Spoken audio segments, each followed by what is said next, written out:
Yes, hello everyone, and good afternoon. My name is George. I'm a pharmacist and host, convener of Pharma Health Talk. Now, welcome to Pharma Health Talk live session with my guest, who I will also be introducing to you shortly. Pharma Health Talk is an online social platform, and we bring you health promotion, wellness. We also raise awareness on diseases and prevention. So today we're actually looking at increasing awareness on vaccination in our community, and we have an expert in house who you'll be meeting shortly. So the topic is expert opinion on infectious diseases, immune system, and health benefits of vaccination. Now, I'll provide you a bit of background information here before I bring my guest in. And I'll also share with you the objectives of this health talk. Now, we're all overwhelmed by what is going on now, the pandemic, coronavirus, COVID-19, all across the globe. And there is no intervention yet, apart from the social intervention, non-pharmacological intervention that is actually put in place by the government. So now, a few weeks ago, we brought in some experts to discuss about immune system. And also, we're also talking about immune system now. We're looking at infectious diseases, and we're also looking at vaccination, which actually is in the pipeline, for COVID-19. Now, the background information on this health talk today: infectious diseases are disorders caused by organisms such as bacteria, viruses, fungi, and parasites. Now, many of these organisms live in and out of our bodies, and also they can either be harmful or helpful. Now, some of these organisms cause diseases that can spread from one person to another, and some infectious diseases are transmitted by insects or other animals or contaminated food, water, or exposure to organisms in our environment. Now, common signs and symptoms of infectious disease would include fever, diarrhea, cough, fatigue, and other life-threatening symptoms. Now, there are quite a few infectious diseases, and I'm sure some of our audience may be aware of some of these: bacteria, which is diphtheria, Ebola virus, flu, influenza, hepatitis, AIDS, HIV, measles, pneumonia, polio, and also coronavirus causing COVID-19. Now, our immune system is very complex. We live in a very complex world. Now, immune system is a complex network of cells and proteins that helps us to defend against infections. Now, there are key players, and guests today will also be talking on some of these things, as we go into this health talk. So, also to note that immune system also keep records of every microbe or every infection that it has defeated, and they're able to recognize these microbes when they enter the body again. So, few of the objectives that we're actually looking at today: we want to provide an awareness on human immune system.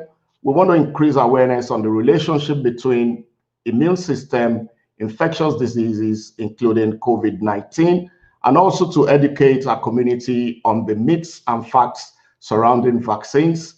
And lastly, we want to promote awareness on health benefits of vaccination in infectious disease treatment and eradication. Now, viewers, I'd like to welcome to this live health talk session Dr. Senu Hundeyin, who is also my guest for this health talk session. Dr. Senu Hundeyin, good afternoon, sir. Good to have you here on Pharma Health Talk. Good afternoon, Mr. Orisile. Thank you very much for having me. I'm very well, thank you. It's a great privilege to be here. Yeah. I have avoided coming to this show for all sorts of reasons, but I think you finally got me. I will not tell anybody what you did. But it is a privilege to talk, and actually, I think, there's so many myths going on around this that occasionally when we have the opportunity to speak to people, we feel privileged to do so. Now, I would say that it's a very, very complicated subject. And even though I have some experience in it, I'll come to that in a minute. Just as a background for anybody, I'm UK-US trained physician. I also have higher degrees in molecular biology, which covers genetics and immunology. So I actually did that as part of becoming a consultant in obstetrics and gynecology, but I maintained the interest in molecular biology, which is actually biology of the gene. I'm also family practice trained. So I wear many hats depending on where I am. And I've taught this to both university undergraduates and doctors in training in the past. But for the purposes of this talk, in order that it be useful to everybody, it's going to be as easy in a delivery as possible. But I'm happy to answer any questions, even if people find that it's a bit too simplistic.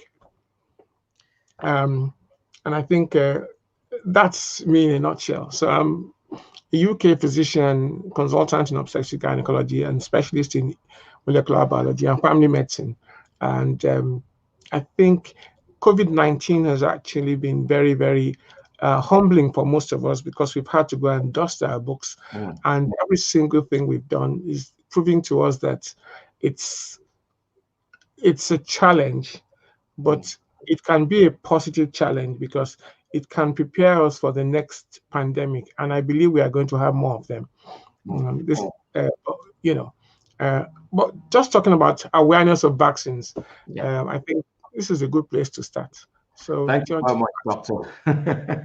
We're quite excited. Actually, I am excited to have you. I know your schedule, you're very busy, and I know how long it took us to get to this point. But I really appreciate you for doing this just for the purpose of our community, for people to learn more and to know more about vaccines that have been in existence, over maybe 2 centuries. Right from when we have the smallpox vaccine in 1700, and also down also now that vaccine is also in the pipeline for coronavirus causing COVID-19. So we'll probably we'll go straight into the health talk today without actually wanting to waste your time, sir. So, well, there have been, so much going on about immune system. There's a lot of talk about immune system, about infectious disease such as COVID-19. I'm sure COVID-19 has brought, just like you said, has brought quite a lot of, things for us to know. A lot of people are even more knowledgeable now than what we used to be probably in the last few years. Now, can you tell us, immune system and their role in the prevention of infectious diseases? Okay, the very simplistic way to do this would be to explain it in the science, and I'll give you an analogy of a country, how a country defends itself from enemies. So when you hear the word immune, sometimes we talk about immunity from prosecution in a court, which means that the court cannot prosecute you. The law protects you from that. But immunity in the sense of medicine refers to the fact that you are mounted something that will stop a dangerous organism from affecting your body. And it's not just an organism, as I'll come into in a minute. Immunology itself is not just about infectious diseases. That's actually a specialty on its own. Immunologists are involved with allergies. They're involved with organ transplants. So there's a lot there. But our topic today has to do with infection. Now, if we are going to be simplistic, we'll say that infections are caused by bacteria, protozoans, and also viruses.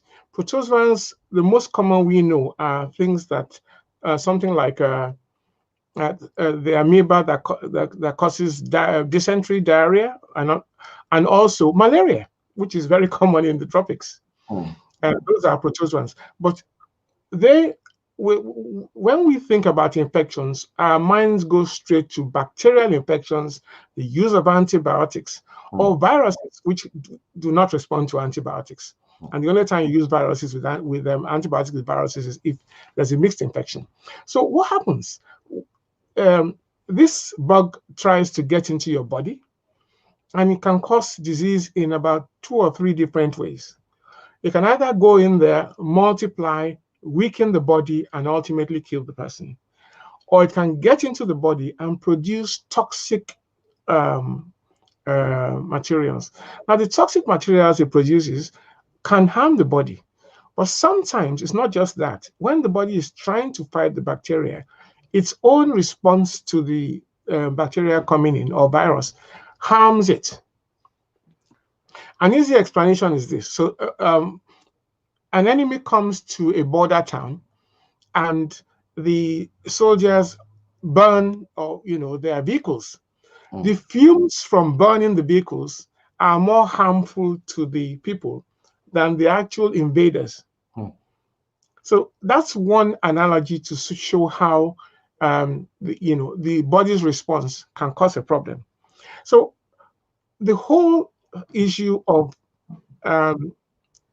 infectious diseases and how immunology works is, how does the body mount a defense? The body mounts a defense in very, very complex ways, which are simplified. So you could either have, so the body is exposed to the organisms, they come into the body. So there's an immediate response. The body can mop them up. They're already what you call immunoglobulins, sitting down in the saliva, in the acid of the stomach, and they're just there to mop things up. So even before any proper immune response is mounted, there are passive things. Even your skin. The skin is that's why we talk about washing hands in COVID-19. The virus cannot get through intact skin. And the only way that it gets to you is if you touch your face or touch your mouth. And so if you think about the fact that tears, secretions, mucous membranes, all these things have some form of way of dealing with the virus, in pretty much the way something like Dettol will. They have antibacterial properties. Before it gets into the body, or once it gets in, it doesn't even have a chance to establish. And that is, one way of doing it. If it does get into the body, then it needs to attach to cells before anything can happen. The body can mount a response and stop it from attaching. And if it doesn't attach, it will die, because these things have a very short life.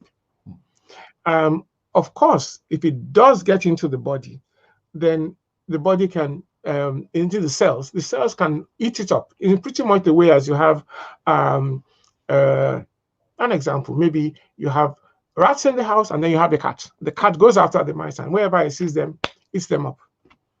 So those are the simpler ways. Now, the more complex ways are the immunity with all sorts of cells, call them B cells, T cells. If you've heard about them, please feel free to talk about them. And then you probably heard the words, humoral cell-mediated immunity.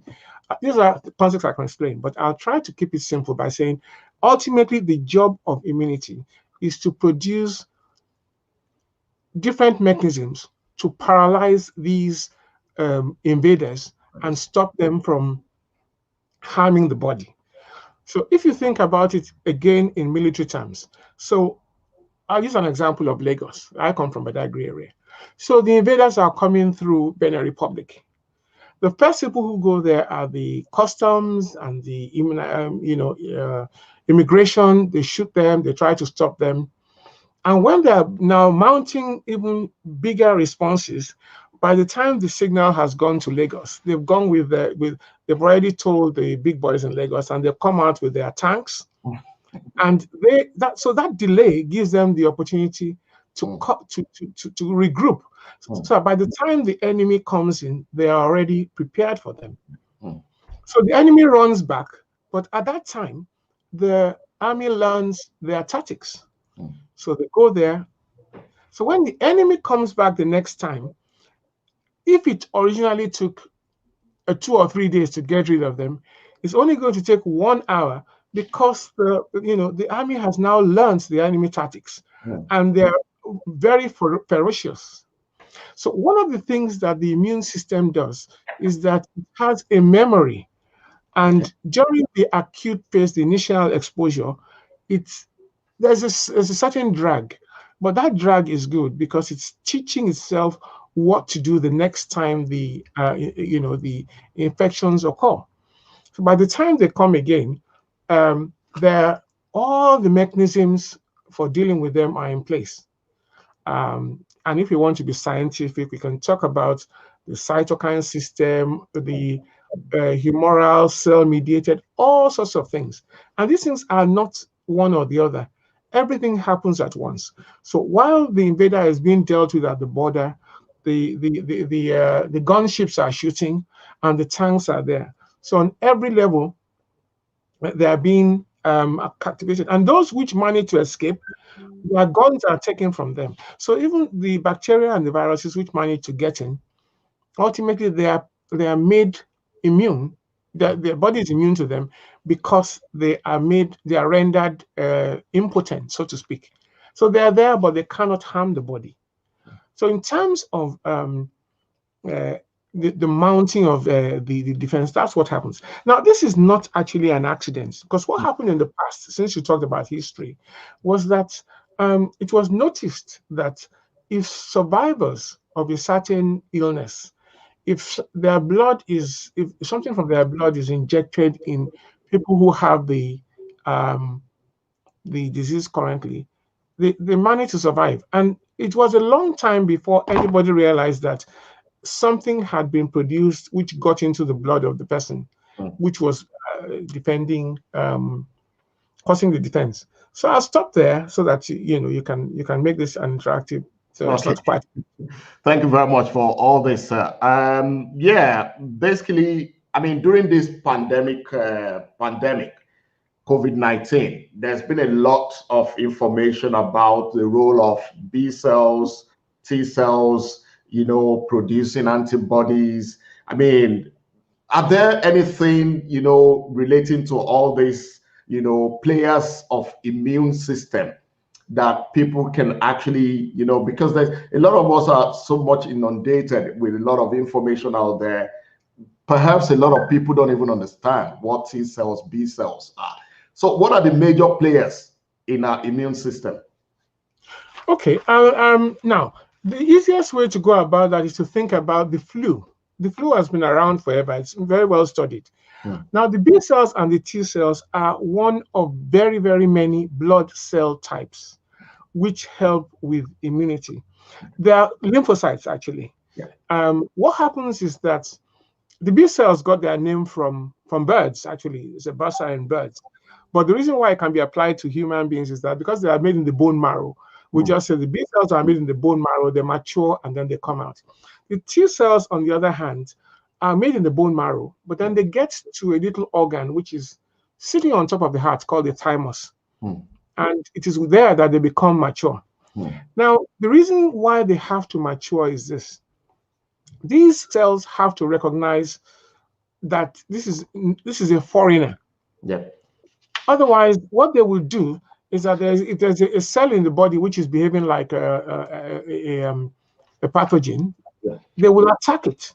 So in order that these cells are mature enough to recognize self, they have to mature.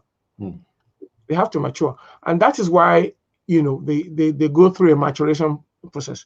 Now, the B cells and the T cells, we try to separate them as if they're really distinct. They are distinct for virology reasons and for medical reasons. But in terms of the layman getting a protection, they are just as important to each other. And the action of the B cells helps the T cells, and the action of the T cells helps the B cells. The B cells actually make more of the immunoglobulin antibiotics, not the T cells. What the T cells do is that they use chemicals to tell all the other cells on what to do. So you go there, you mop this. You go there, you mount a cytokine response or what have you. And so what they are doing is they are trying to create safety to the human body, but also defend it. Okay. And you may know from HIV that we talk about CD4 counts, T cell counts, because HIV is a very much studied condition, which actually improved the knowledge of immunology, even though we still don't have a cure for it. Well, we'll probably get onto all those again. Now, historically, vaccines have been one of the greatest success stories in public health, even in immunology, all across the globe, all around the world. The practice of immunization dates back to some 100 years, from probably Louis Pasteur's experiment in the development of cholera vaccine. So can you share more on the history of human vaccines that we've had? I'm sure, from chicken pox, smallpox, measles, cholera, Ebola virus, even flu vaccines that, most of these vaccines actually have historical connotation. What can you tell us about the history of human vaccines? I kind of mentioned earlier that it was found out that people who developed smallpox, they never developed chickenpox later. So what they did in the very, very past is that if you develop smallpox, they would take your serum and inject it into people. And then they found out that those people never developed chickenpox, which was probably unethical to do back in the day because they never got any ethics. But it taught them that if you take the blood of somebody who had had smallpox and survived it and gave it to people who had not been exposed to chickenpox, they would not develop chickenpox. And as a result, we've managed to get rid of that disease. There's been no known native case.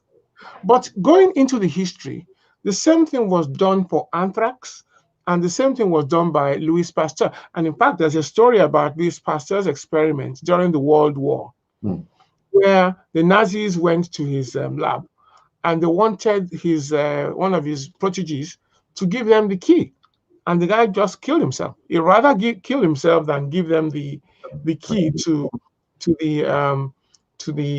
where the thing was. So if you look back, and then of course over the year we had the Spanish flu.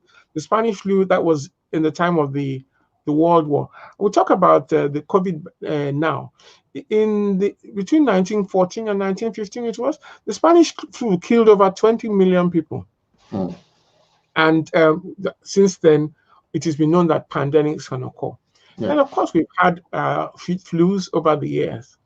So if you look at the Nobel Prizes for medicine, at least 20 of them have been for people who have been involved with the development of vaccines.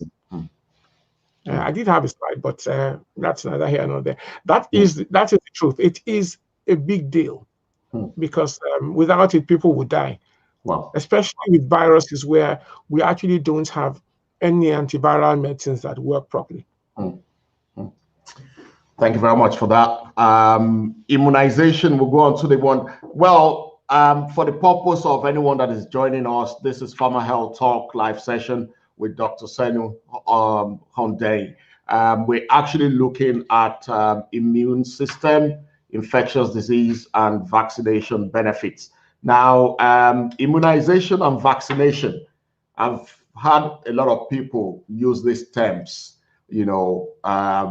on and again, and a lot of people have asked, are there any difference? Are they the same? Do they actually mean the same when you talk about immunization and you're also talking about vaccination? Can you shed more light on this? That, can they be used interchangeably? Can they, or are they just restricted, to be used within the science parlance? Well, no, they are not interchangeable, but it is probably the case that if somebody has had a vaccine, has been vaccinated, and the vaccination has resulted in immunity, then immunization has worked. Okay. So there are two ways to look at it. You can develop immunization without getting a vaccine. Okay. And that could be that you've been exposed to the condition yourself, and your body has managed to do the right things and develop a proper immune response and antigenic and immune response. And they are different too, because there are some things which cause the body recognizes them as antigens, but it doesn't go on to develop immunity. Okay. But something which causes the development of immunity is immunogenic as opposed to just antigenic. So you can have a vaccine, and if it doesn't work, you don't develop an immunity. So therefore, you've been vaccinated, but you haven't developed immunity. So until a vaccination results in development of an immune and antigenic and immune response, then they are not the same. Okay. But if it does, then if you're vaccinated and you have immunity, you can play with words either way. Yeah, that's fine. At least it's good to know that our audience, a lot of people will actually have that, because back in the days at home, well, our parents will say we're going for immunization. You know, we have immunization schedule, you know, not vaccination schedule. So basically, at least a lot of people will know that now. Now, despite the health gains of vaccination, according to evidences, there are still resistance to uptake of vaccines by some people in some parts of the world, and that vaccines do not offer protection. People, you know, talk about the safety, about the effectiveness, and that even, you know, even flu, that why do we keep on having flu vaccines every year, you know? So, and are there other ways that people can actually protect themselves if vaccination does not seem to offer full protection? Okay, I'll answer that question in three ways. If you have had a disease or infection and you have recovered and you have immunity, you don't need a vaccination anyway. But the resistance to having vaccines is historical. I have a paper that talks about the resistance from a very long time ago. It's actually not new. And it's not new because when people wonder, how do you get, because all these vaccines, most of them used to be derived from horses, from the serum of horses, serum of other people. And people have a resistance to the material from other animals or human beings coming into their body. Now, because vaccines are also not 100% effective, I think people will resist having it, especially if people come up with the huge number of adverse side effects that you can have from vaccinations. And there's no drug which doesn't have that. So the resistance to the uptake of vaccines is not new. It's not something to be surprised about. And in real fact, everybody should be giving the correct information before they take a vaccine. The other, I suppose, advantage of questioning it in some ways is that the whole point of vaccination is to create what we call herd immunity.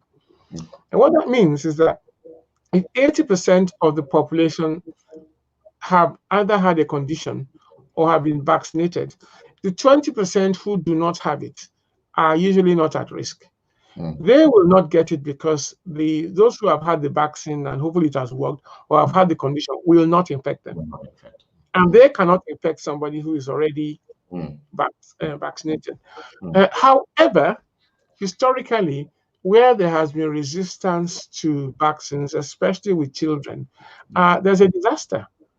And one of the reasons why some of the immunization schedules are the way they are called, or vaccination schedules, is because there is passive immunization. So when a mother breastfeeds or is immune to a condition, there's a placental transfer of her immunity to the child. When she's breastfeeding, a lot of the breast milk contains a lot of antibodies. So initially, the child doesn't need those things. But because that immunity is short-lived, then they then have to develop their own vaccination. You can't develop immunity by allowing children to die. Yeah. And saying that, okay, so many will die, and those who don't die will be immune. So you have to step the game up in order to protect the children. And that's why you then have the immunization or the vaccination schedules, whatever we choose to call them. So the uptake is variable.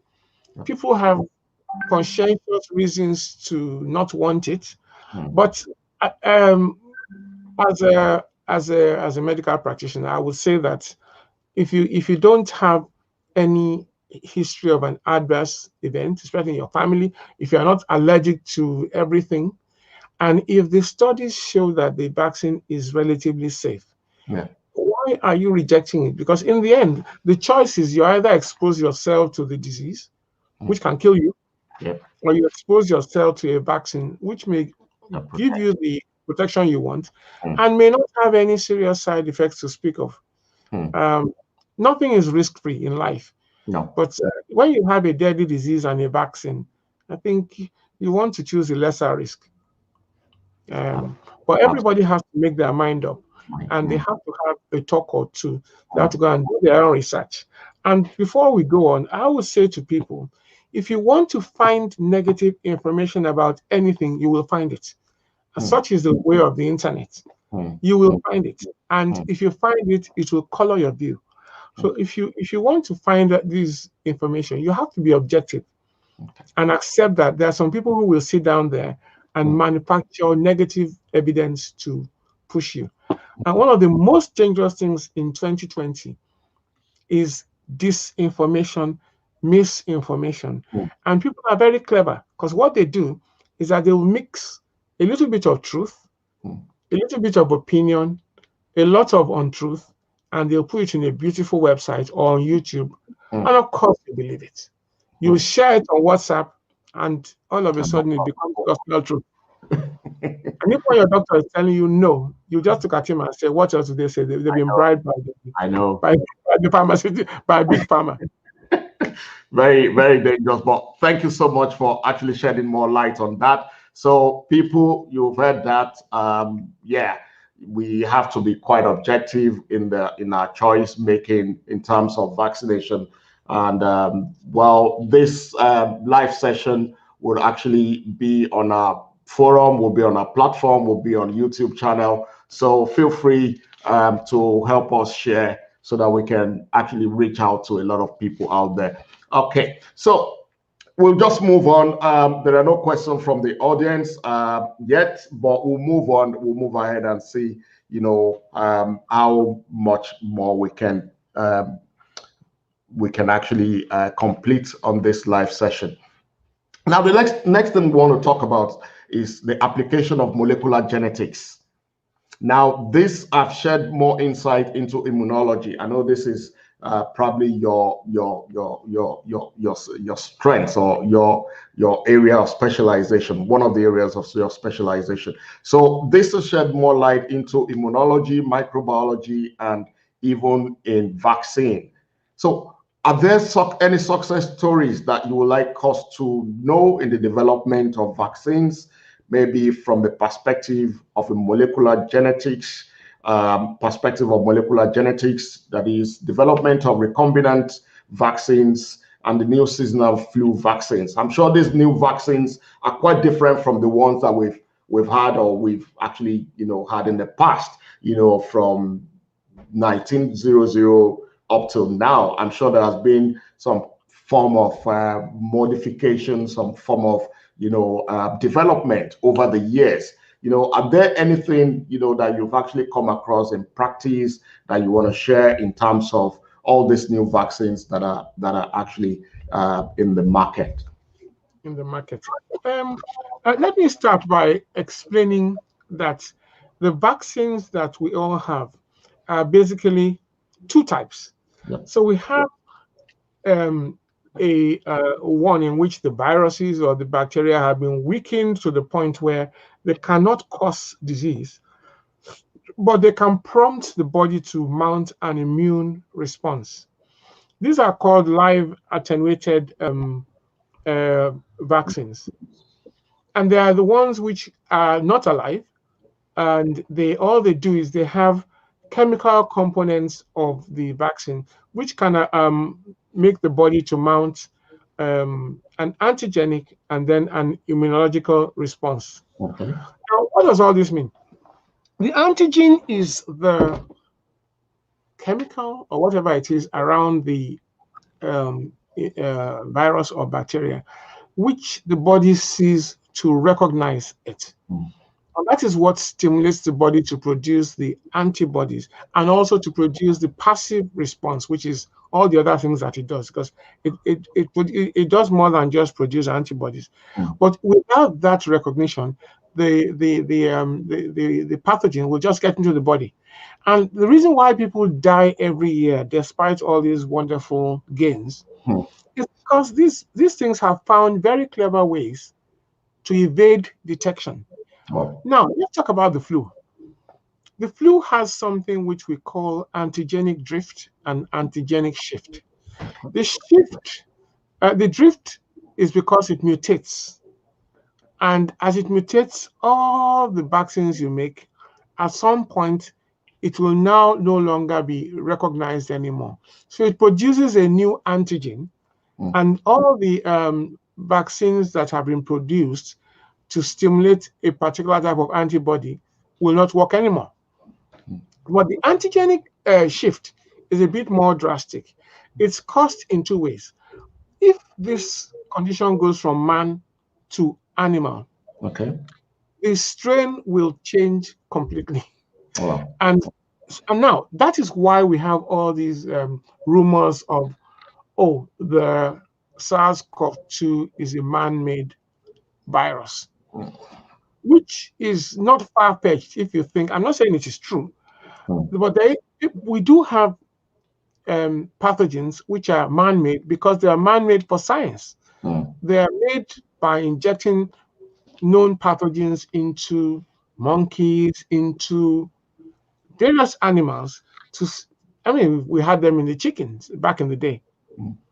So these shifts, this antigenic shift and antigenic drift, are what cause the vaccines not to work, because the antibodies that are produced as a result are no longer the same antibodies that would have been effective at the first time the pathogen was produced. Now, so we want to talk about molecular biology. What molecular biology has done is that there's this gene recombination. And what that does is that instead of needing to have a whole virus to make a vaccine, what you're just doing is that you're taking the actual protein that the body sees, which is like the antigen. You are putting it into a cell, a petri dish. I'm using that example loosely. Put some RNA inside it, and then use genetic material from different things to create a synthetic antigen. But this is sounding complex. It isn't really. If you look at a lot of the artificial insulins and so many drugs we use now, they are made by recombination technology. And I'm going to address a particular concern because it comes up all the time, and you have this, what they call the MRC5, where they say the recombinant technology is made by using cells from a dead fetus, because that is one of the applications of recombinant technology. What is true? It was true to start with, but what happens now is that even from placenta, which people normally throw away, you can use a cell line from that to create, essentially just using it as a machine to create something that can only be created naturally. Because many of these things, there's no factory, there's no There's no machines that can make them. They have to be made by a living cell. What you can then do is purify it, take it, and bring it out. So recombinant technology is not new, but in the area of vaccines, it is new. And I would say that we've never actually had an RNA vaccine until COVID-19. It's always been DNA vaccines. So I think it's a miracle that vaccines, which normally take 5, 10 years to develop, they've kind of managed to make one in 10 months. Absolutely. But the complexity you can see, because you have the AstraZeneca, which comes from Oxford, you have the Pfizer, you have the Moderna from America, and of course you have the Chinese, which we know nothing about, or the Russian. The Russian one. What's inside them. They all aim to do the same thing at the end of the day. But the fact that they are so different in the storage temperature, and of course, pharmaceutical companies are never going to tell you their trade secrets. If only in something like AstraZeneca and the Oxford, where governments are involved and are giving them so money, they will have to share the information. It was, it's public money that's being used to make them. Thank you very much for that insight. It's hard to explain, but that's the simplest way I can explain it. Somebody wants anything more complex, I'm happy to tell them. Thank you very much for that insight. I have like 2 questions here from the audience. Now, one is from Ade Abdurazak, and she's saying, as regards herd immunity, is it done when a vaccine is not yet available or when there's already a vaccine? She said she wasn't quite clear about herd immunity. Maybe you can talk a bit more about herd immunity, sir. She's just wanting to know. You can have herd immunity without a vaccine. But if you are going to have herd immunity without a vaccine, you have to tell yourself how many people would have died in order to create it. Because what you need to create herd immunity is immunity. And if you understand that you can be immune without having a vaccine, then you can actually have herd immunity without a vaccine. But traditionally, we can only describe herd immunity because the presence of a vaccine has made it easy to get to that 80 to 85% number. Bearing in mind, of course, that people who get the vaccine may not necessarily have developed the immunity anyway, and they may end up only being immune because they've had very mild form of the condition, or because so many people around them have been immunized, and therefore they're just not going to get the disease. So, vaccines are not a magic bullet, but they are the best thing to allowing so many people to die, because the nature and natural selection do that. The weak people will die, the strong people will live, and they will develop immunity. There's nobody who does that kind of thing anymore, allowing that many people to die just to have a strong immune population, when we have a simple solution, which is a vaccine. Okay, that's fine. I hope that is clear, Abdul Razak. Thank you very much for that question. There's also another one. Igboje Big Boss says, thank you, Dr. Senu, for this priceless information. There are speculation regarding this COVID vaccine, saying it's a way to control people by injecting chips into people's body. And some say it is luciferous, so as Christians, we should refuse these vaccines. What can you say about these speculations? I think this is one of the problems. I think I will address it in two. I'll address it in 2 sections. Okay. I will talk about the Lucifer a bit later. Now, it is speculated because it is speculated. The way the RNA vaccine is made is not really hidden. The technology is not hidden. If I could share a slide, I would, but even then, it might not be easy to understand. The only thing that the RNA vaccine is doing, which other vaccines haven't done, is that they are using spike proteins rather than the actual virus itself. Now, my take is that even if you want to tell people not to take a vaccine, if you keep using this chip thing, if you have a chip, think about it like this. So we have dogs and cats which are chipped in the UK. How easy is it to actually trace these dogs? If they're out of a certain reach, the only way you can use the chip is if the dog goes to a vet and is unwell, and they use the machine to scan the chip. If the chip is still good, because the chip cannot be better than a bank ATM chip, if it still stores the information. Now think about it well. What kind of chip is it that's going to go in a vaccine that will not disappear after a very short period? And if there is such a chip, you will need something like a mobile phone, a person's mobile phone, or you need something on the person to be able to find them.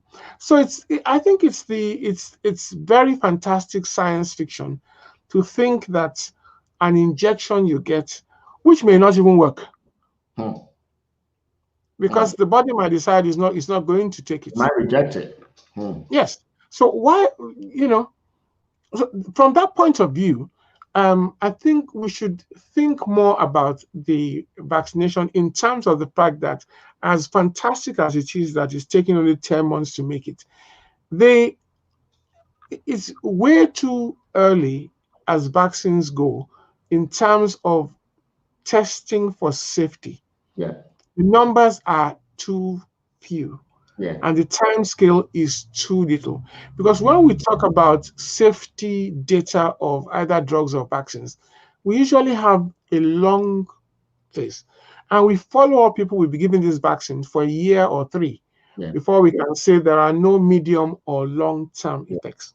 So if you want to have concerns about the vaccine, just say to yourself that you have some concerns because the testing period and the number of people who have been tested are relatively few. And when you think about the fact that there are different vaccines, and you're thinking, can you even interchange this vaccine? If somebody had, and what we know from this COVID vaccine is that one dose doesn't seem to work. Everybody is probably going to need a booster. A booster at some point. So if I get a Moderna vaccine 1, am I going to get a Pfizer vaccine as 2? Those are so much unknown. But the business of Lucifer, I'm not even going to entertain as a doctor because, I think it's very, very mischievous for people to bring some religious concepts into what is essentially a world health crisis and complicate it. What is true is nobody should take the vaccine by force. But they realize that by doing that, they are putting people whom they live with at risk, people whom they work with at risk. Because just like we talk about wearing masks, the more people who wear the masks, the better it is for everybody, because it means that even if the mask doesn't prevent you from getting it, it prevents somebody else from giving it to you. So this Lucifer business, I think we should all read our Bibles and stop being led by mysterious people. We have men of God, and unfortunately, we also have people who have ulterior motives. And when we begin, it's like, let's not talk about vaccines. Let's even talk about so many other things that the Christian churches have told us not to take in the past. And it has been proven that these people they have led people to their death. So there are substantial concerns about this very fantastic vaccine. But I don't think that Lucifer is one of them. I'm sorry. I share the same thoughts actually, because looking at vaccine life cycle, safety is at every phase of vaccine that have been made that I was to read actually. Now, before any vaccine is actually licensed, they have been tested extensively. And in the laboratory, and probably with human subjects. And just like you mentioned that, well, perhaps that the number of people that actually have been experimented with in this new one is not substantial enough compared to the ones that we've actually, been seeing. But I mean, and I'm sure that is why there's a delay in actually rolling out this vaccine. I'm sure there are still tests and there are still safety issues and there are still monitorings and stuff that is still going on. Then that is why maybe the FDA, the MHRA, and even the World Health Organization have actually not been able to put pen onto paper to say, yeah, this is actually approved. So vaccine development and approval, they follow the same pathway like paracetamol that we take, like most of the anti-cancer drugs, or maybe, the cancer drugs that we take, antihypertensive. So it's probably the same pathway, but different agents that have been incorporated into this. So I hope those questions have actually been answered by Dr. Senu. Thank you very much for those wonderful insights, Dr. Senu. Yeah, moving on and without wasting time. Now, what are the few benefits of vaccination that people should be aware of to help them make informed decisions? I know we've talked about this, about getting vaccinated. I know you've talked about something that a lot of us need that information, to make informed decision. Where can people actually find this information? Well, the information is, if you like, out there. The problem with the information is that statistics are easy to manipulate. Therefore, if you go to the CDC website, or you go to New England Journal of Medicine, or you go to Lancet, you will get the information, but you may not be able to process it. And this has nothing to do with how intelligent you are. Even some of us find them confusing, and sometimes we joke and we say, "Can you explain this to me like I'm a 4-year-old?" That is the bottom line. So the question here is this: if you get the information, will you believe it? So there is no shortage of information. A lot of the vaccines we use now are safe. So you got the polio vaccine. Of which you have the Sabin and the Silk. One is a live attenuated one, and one is actually, is totally inactive.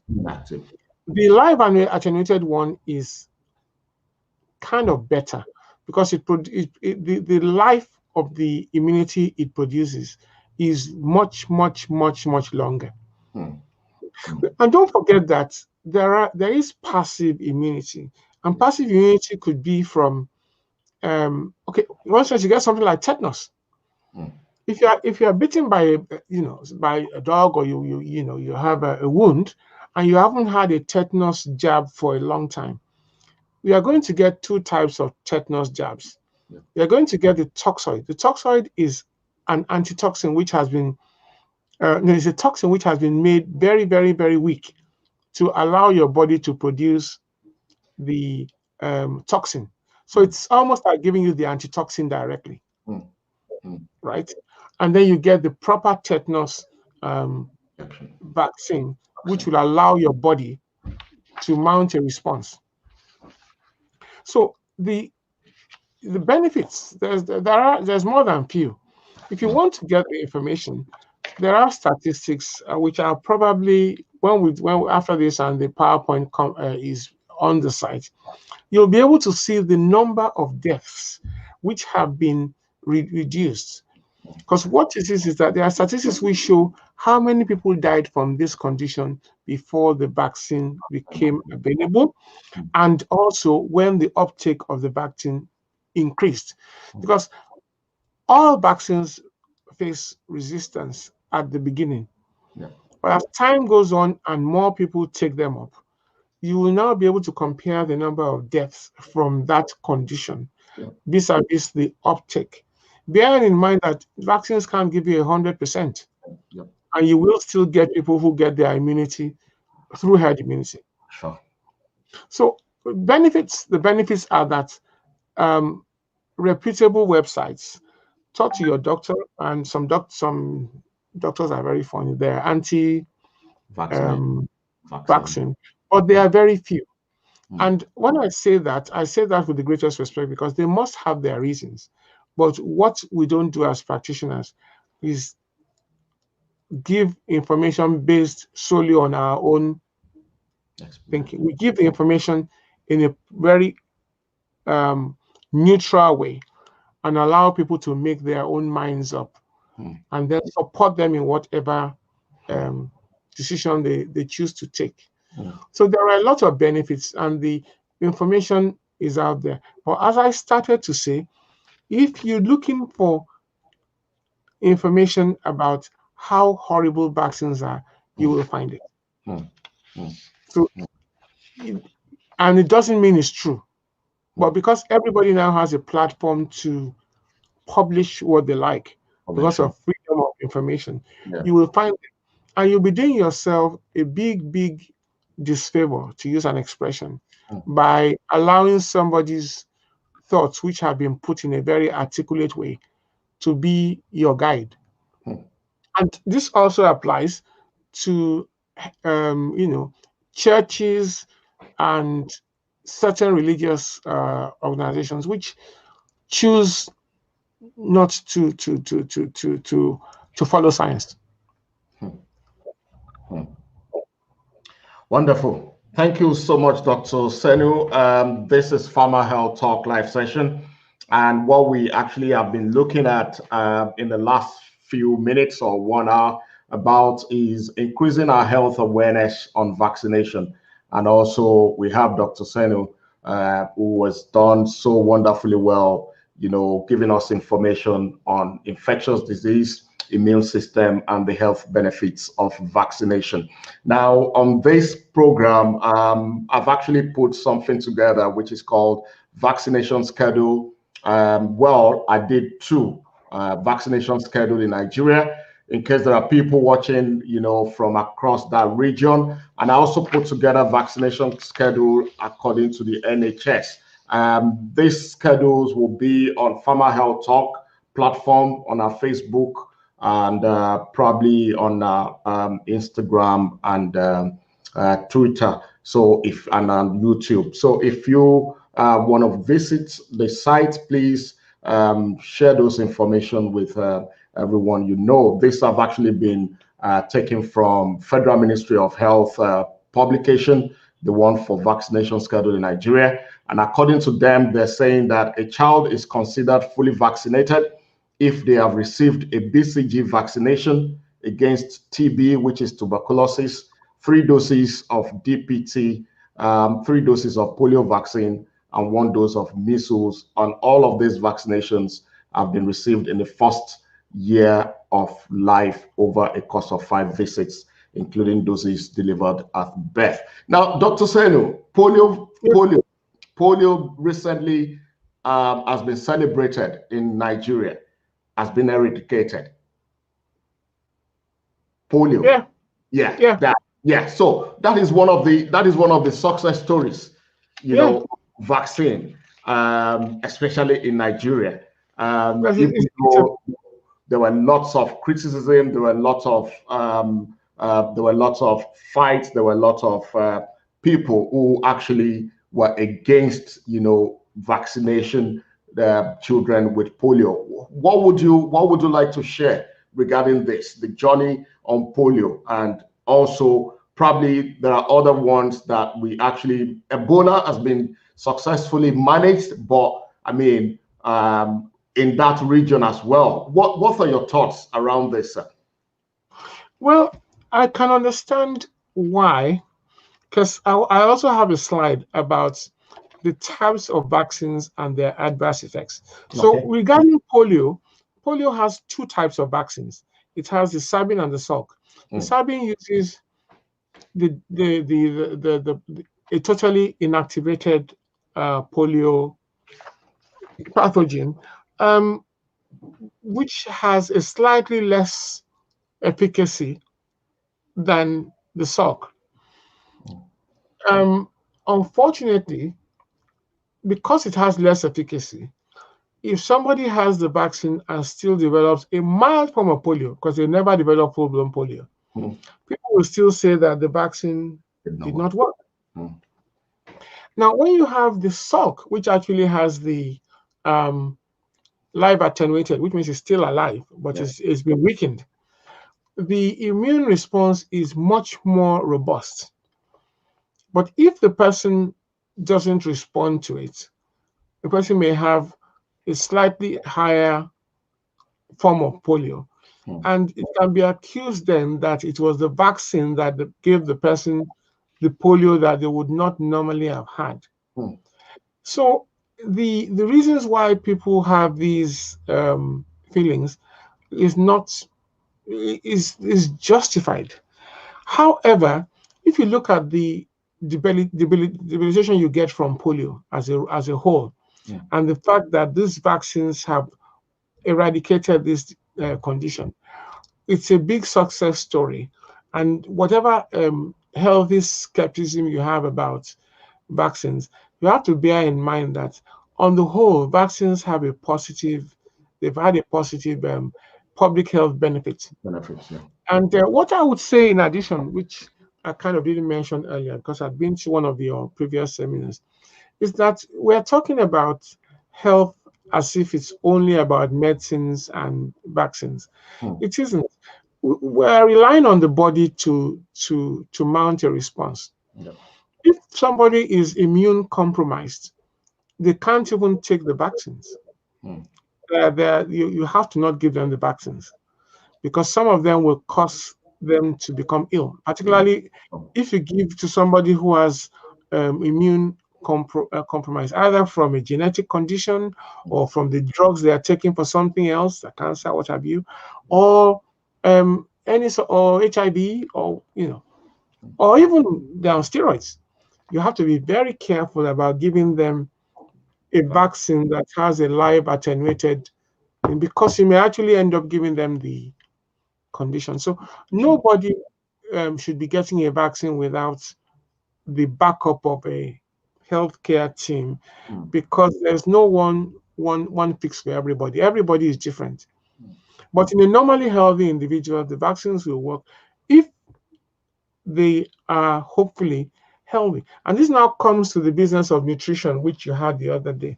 So your vitamin E, vitamin D, very good food, exercise, these things fortify you and they make it more likely that the vaccine will work for you. If you do need it. And those who are the survivors in a herd immunity scenario, many of them are the people who have had previous good health, who have been looking after themselves, being close to their pharmacist, doctor, and their nutritionist, and do the exercise. So all these things they are interwoven. Health is wealth. It's not just about medicines or some scientists in a lab making a vaccine. It's about you looking after yourself and trying to ensure that both what you eat, drink, your habits, smoking, drinking, eating oily foods, not getting enough exercise, ignoring the fact that you may be vitamin D deficient or vitamin C deficient. All these things go a long way in overall health. So it's not one or the other. It's everything. Thank you so much. I think before we close, I've got two questions here from the audience. Sarah Malete is actually asking if these vaccines become beneficial and helpful. I'm sure she's referring to COVID. Is it going to be a must to have it or by choice? That is one. I have no idea what the governments are going to do. I think it is illegal to make a vaccine compulsory. However, they might say you don't have to have the vaccine. But just as happened in the UK or US, I think, with the measles vaccine, the UK it was, they said, well, if you don't want your child to have a measles vaccine, they can't go to a public school. They have to be home tutored, because you can exercise your right that they don't take it, but you cannot put other children at risk. And if everybody goes down the route of I'm not going to take it, then it's not just them they're thinking about. They are thinking about other people too. But I think that the idea of anybody having to take a vaccine as a compulsion is open to a lot of ethical stuff, and everybody, including doctors, can say no, we don't want it. But if you are in the healthcare and you are at higher risk of getting the condition, or if you are asymptomatic, passing it on to your patients, then there's an arguable reason as to why don't you want to take it. You know, because you are at risk of getting it more, and you are at risk of giving people more by just the very nature of your job. But nobody should be forced unless they are convinced that the testing has been adequate. I think with COVID, we are going to have to probably take a chance in faith, because in real terms, it's going to take more than a year or two before proper safety can be established, both in terms of numbers and the follow-up time period. So nobody should be forced to take it. But if you are going to say you don't want to take it, you need to be clear that you may be exposing yourself to COVID, or you may be exposing somebody close to you, either work at home, because you've chosen not to take it when others are. So if you are waiting for herd immunity, in some ways you are saying that, oh, let everybody else take it. I won't. I mean, if everybody else chooses that option, then nobody will have it. Nobody. Sure. Okay, I hope that answers your questions, Sarah. And there's the last one, which says, is the COVID vaccine tested among various ethnicities as a sample for side effects? I don't know. Well, if you probably have an idea, on that, I'm sure the pharma people or those working within that sector will be able to. But if you have an idea, sir, would you like to share that if this is actually tested? Well, I do. Yeah, I do. Now, don't forget that these vaccines we had developed in the UK, had one developed in the US, and we had in different parts of the world. Sure. You can only test it among volunteers, because people have to volunteer, and with your own local population.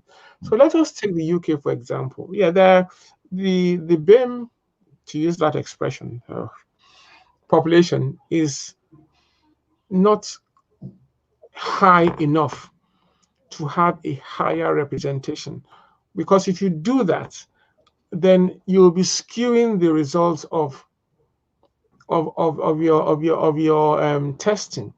You have to test based on the people who volunteer to take it and a sample population of you. So you can't come to London and say, because BIM, COVID tends to affect BIM a bit more, you are going to make 50% your target. Even if you make that your target, if they refuse to be tested, what can you do?